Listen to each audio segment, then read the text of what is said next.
Salam dan bahagia. Perkenalkan, saya Ketut Sri Sukawati, calon guru penggerak angkatan 11 dari instansi SMP Negeri 1 Punggur, Kabupaten Lampung Tengah, Provinsi Lampung. Pada video kali ini, saya akan memaparkan koneksi antar materi modul 1.4 Budaya Positif. Berikut kesimpulan mengenai peran saya dalam menciptakan budaya positif di sekolah. Sebagai seorang pendidik, guru memiliki peran yang sangat penting dalam menciptakan budaya positif di sekolah. Dalam upaya menciptakan budaya positif di sekolah, guru memperhatikan dan menerapkan konsep-konsep inti dari budaya positif, yaitu yang pertama, disiplin positif, yang kedua, motivasi perilaku manusia, yang ketiga, posisi kontrol, yang keempat, keyakinan sekolah atau kelas, yang kelima, segitiga restitusi. Yang pertama adalah disiplin positif. Disiplin positif adalah disiplin diri yang mempelajari bagaimana cara kita mengontrol diri dan bagaimana menguasai diri untuk memilih tindakan yang mengacu pada nilai-nilai yang kita yakini dan hargai agar tercapai tujuan mulia yang diinginkan. Guru berperan dalam menciptakan anak-anak yang memiliki disiplin diri sehingga mereka bisa berperilaku dengan mengacu pada nilai-nilai kebajikan universal dan memiliki motivasi intrinsik bukan ekstrinsik. Yang kedua, guru harus memahami motivasi perilaku manusia. Ada 3 motivasi perilaku manusia, yaitu yang pertama, untuk menghindari ketidaknyamanan atau hukuman. Yang kedua, untuk mendapatkan imbalan atau penghargaan dari orang lain. Yang ketiga, untuk menjadi orang yang mereka inginkan dan menghargai diri sendiri dengan nilai-nilai yang mereka percaya. Motivasi yang pertama dan yang kedua merupakan motivasi ekstrinsik yang berasal dari luar diri individu. Sedangkan motivasi yang ketiga adalah motivasi intrinsik yang berasal dari dalam diri individu. Guru berperan meminimalisir penggunaan hukuman dan penghargaan serta berupaya untuk menanamkan motivasi yang ketiga pada murid-murid, yaitu untuk menjadi orang yang mereka inginkan dan menghargai diri sendiri dengan nilai-nilai yang mereka percaya. Ketika murid-murid kita memiliki motivasi tersebut, mereka telah memiliki motivasi intrinsik yang berdampak jangka panjang. Motivasi yang tidak akan terpengaruh pada adanya hukuman atau hadiah. Yang ketiga yaitu posisi kontrol. Terdapat 5 posisi kontrol seorang guru dalam melakukan kontrol, yaitu yang pertama, penghukum, yang kedua, pembuat merasa bersalah, yang ketiga, teman, yang keempat, pemantau, yang kelima, manajer. Guru berperan menerapkan disiplin restitusi di posisi manajer, minimal pemantau, agar dapat menghasilkan murid yang bertanggung jawab, mandiri, dan merdeka. Pada posisi pemantau, guru bertanggung jawab mengawasi murid berdasarkan pada peraturan-peraturan dan konsekuensi. Pada posisi manajer, guru berbuat sesuatu bersama dengan murid, mempersilahkan murid mempertanggungjawabkan perilakunya, dan mendukung murid agar dapat menemukan solusi atas permasalahannya sendiri. Yang keempat yaitu keyakinan sekolah atau kelas. Keyakinan sekolah atau kelas adalah nilai-nilai kebajikan universal yang disepakati secara tersirat dan tersurat, lepas dari latar belakang suku, negara, bahasa, maupun agama. Dengan keyakinan, murid mengetahui tujuan mulia dari suatu peraturan. Murid akan lebih termotivasi dari dalam, sehingga mereka lebih tergerak dan bersemangat untuk menjalankan keyakinannya. Guru berperan dalam mewujudkan terbentuknya keyakinan sekolah atau kelas dan menuntun murid menggunakan keyakinan sekolah atau kelas yang mereka miliki sebagai landasan dalam memecahkan konflik atau permasalahan. Yang kelima yaitu segitiga restitusi. Segitiga restitusi adalah sebuah tahapan yang dirancang untuk membantu murid memperbaiki kesalahan mereka dan tumbuh menjadi pribadi yang lebih kuat. Konsep ini menekankan pada proses pembelajaran dari kesalahan, bukan hanya pada hukuman atas tindakan yang salah. Guru di posisi kontrol manajer berperan menggunakan segitiga restitusi dalam menyelesaikan masalah melalui 3 langkah, yaitu menstabilkan identitas, memvalidasi tindakan yang salah, dan menanyakan keyakinan. Keterkaitan materi budaya positif dengan filosofi KHD, nilai dan peran guru penggerak, serta visi guru penggerak, yaitu pada modul 1.1 tentang filosofi pemikiran KHD, tujuan pendidikan adalah menuntun segala kodrat yang ada pada murid. Dalam proses menuntun ini, sangat penting menciptakan budaya positif agar pendidikan dapat berpihak pada murid dan dapat menghasilkan murid yang bertanggung jawab, mandiri, dan merdeka, sehingga murid dapat mencapai kebahagiaan dan keselamatan yang setinggi-tingginya sesuai filosofi KHD dan profil pelajar Pancasila. Pada modul 1.2, agar terciptanya budaya positif tentu sangat dipengaruhi oleh nilai yang ada dalam diri guru penggerak, yaitu berpihak pada murid, mandiri, reflektif, kolaboratif, dan inovatif, serta peran yang dilakukan oleh guru penggerak, yaitu mendorong kolaborasi agar semua warga sekolah dapat mewujudkan keyakinan sekolah atau kelas yang merupakan fondasi dan arah tujuan sekolah atau kelas dan akan menjadi landasan dalam menyelesaikan masalah. Yang ketiga, pada modul 1.3 tentang visi guru penggerak. Dalam penentuan visi diawali dengan menentukan nilai-nilai kebajikan yang terpenting dan disepakati agar dapat mencapai tujuan mulia yang dicita-citakan. Selanjutnya, semua warga sekolah saling berkolaborasi untuk melakukan prakarsa-prakarsa perubahan yang dapat menumbuh kembangkan budaya positif sehingga semakin dekat dengan visi yang dicita-citakan.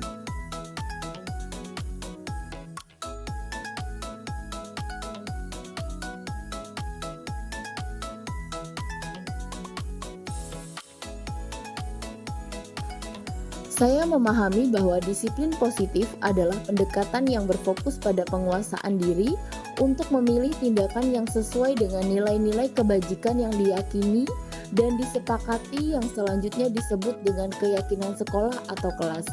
Keyakinan sekolah atau kelas ini merupakan fondasi arah dan tujuan sekolah atau kelas dan landasan dalam memecahkan konflik atau permasalahan. Agar tercipta disiplin positif, kita perlu memahami bahwa setiap orang memiliki kontrol atas dirinya sendiri. Kita tidak bisa mengontrol orang lain. Yang bisa kita lakukan adalah berupaya menumbuhkan motivasi intrinsik sehingga murid-murid kita dapat bertindak menjadi orang yang mereka inginkan dan menghargai diri sendiri dengan nilai-nilai yang mereka percaya, bukan karena adanya hukuman atau penghargaan. Dan saat orang lain melakukan kesalahan, kita harus memahami kebutuhan dasar yang menjadi motif dari tindakan manusia. Untuk itu, sebagai guru, kita berupaya mengambil posisi control manager dengan menggunakan segitiga restitusi dalam menyelesaikan masalah agar menghasilkan anak yang bertanggung jawab, mandiri, dan merdeka untuk mencapai keselamatan dan kebahagiaan. Hal yang menarik bagi saya dan di luar dugaan adalah ketika mempelajari teori motivasi manusia. Yang pertama, ternyata penghargaan dapat merusak hubungan. Ada murid yang bertindak hanya untuk menyenangkan gurunya, bukan atas kesadaran penuh dari dalam dirinya. Kemudian, penghargaan dapat menciptakan persaingan, dan persaingan ini justru menciptakan kecemasan bagi murid, sehingga tidak tercipta lingkungan belajar positif, aman dan nyaman untuk semua murid. Bahkan, murid yang percaya bahwa mereka tidak memiliki kesempatan untuk mendapatkan penghargaan akan berhenti mencoba. Yang kedua, ternyata penghargaan yang sesungguhnya adalah ketika kita dapat menuntun murid mencapai apa yang sedang mereka pelajari. Kemudian mereka dapat merasakan sendiri kebahagiaan mereka tanpa kita memberi penghargaan. Mereka tersenyum dan mereka gembira atas pencapaiannya. Hal ini akan menumbuh kembangkan motivasi dari dalam murid untuk semangat dalam mencapai sesuatu karena akan ada rasa berbeda saat mampu mencapainya sendiri.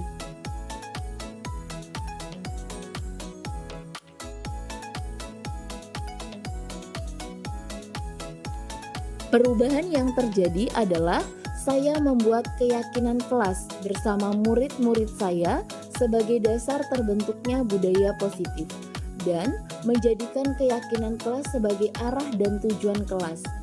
Kemudian, saat murid melakukan kesalahan, saya berupaya bergeser dari posisi kontrol penghukum, pembuat merasa bersalah, dan teman ke posisi manajer atau minimal pemantau.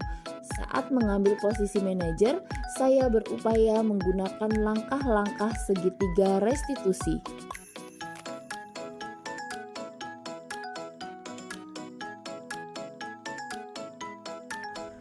Saya menangani murid yang sering tidak masuk sekolah tanpa keterangan. Dalam penyelesaiannya, saya menggunakan langkah-langkah dalam segitiga restitusi, yaitu menstabilkan identitas, validasi tindakan yang salah, dan menanyakan keyakinan.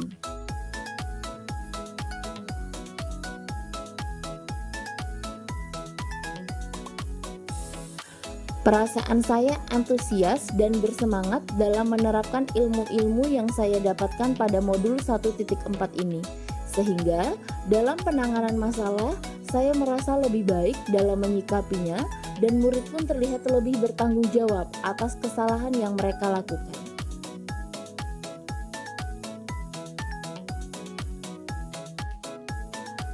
Hal yang sudah baik menurut saya adalah sudah mulai tumbuh motivasi intrinsik pada murid untuk melaksanakan budaya positif sesuai dengan nilai-nilai kebajikan yang diyakini. Yang harus terus diperbaiki dan diupayakan adalah posisi kontrol guru sebagai manajer.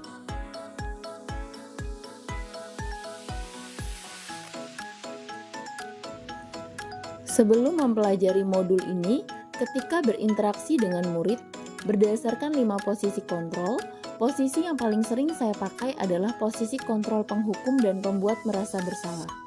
Saat itu, saya merasa posisi kontrol penghukum dan pembuat merasa bersalah merupakan cara yang sudah benar dan terbaik karena selama ini semasa sekolah dan awal menjadi seorang pendidik, hal tersebut sudah menjadi kebiasaan yang menjadi budaya, walaupun dalam hati merasa bersalah saat memberikan hukuman kepada murid. Cara yang saya terapkan ini kadang membuahkan hasil, terkadang gagal, bahkan peristiwa yang sama terulang kembali atau bersifat sementara. Setelah mempelajari teori posisi kontrol, saya berupaya untuk mengambil posisi sebagai manajer atau minimal pemantau. Yang saya rasakan, saya menjadi lebih tenang, murid lebih mudah menerima, dan sadar tentang kesalahan yang dia perbuat, sehingga murid menjadi tergerak hatinya untuk berubah dari dalam dirinya sendiri, bukan dari paksaan atau rangsangan dari luar. Murid bertanggung jawab dan mandiri dalam memperbaiki kesalahan, sehingga perubahan tersebut tidak bersifat sementara.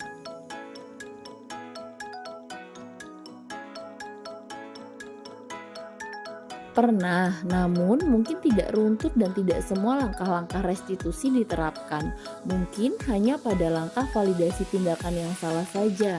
Misal dengan kalimat, "Kamu pasti punya alasan mengapa melakukan hal itu."